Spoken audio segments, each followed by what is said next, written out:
இன்றைய தினம் கொஞ்சம் பாருங்க, நம்முடைய மாவட்டம் வலிமையான மாவட்டம், எனக்கு அடையாளம் கொடுத்த மாவட்டம், எம்பி என்று அடையாளம் கொடுத்த மாவட்டம், அது திருச்செங்கோடு நாடாளுமன்ற உறுப்பினர்.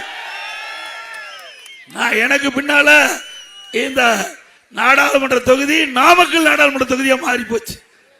ஆக எனக்கு அடையாளம் கொடுத்த மக்கள் இந்த திருச்செங்கோடு நாமக்கல் மாவட்ட மக்கள். உங்களுக்கு நாங்கள் எப்போ நாங்கள் விசுவாசமாக இருப்போம்.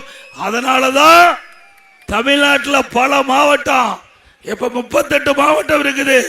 இந்த 38 மாவட்டத்தை எடுத்துக்கிட்டீங்களா, அண்ணா திமுக ஆட்சியில் அம்மா இருக்கும்போது சரி, அம்மா மறைவுக்கு பிறகும் சரி, அதிகமான திட்டங்களை பெற்ற ஒரே மாவட்டம் நாமக்கல் மாவட்டம்.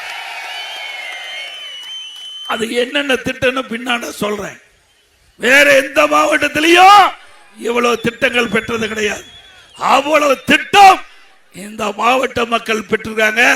6 சட்டமன்ற தொகுதியையும் தேவையான திட்டங்களை கொண்டு வந்து நிறைவேற்றப்பட்ட அரசாங்கம் அண்ணா திமுக அரசாங்கம். இன்றைக்கு திமுகவில் சட்ட ஒழுங்கு அடியோடு சீர்கிட்டு விட்டது. உண்மைதானே?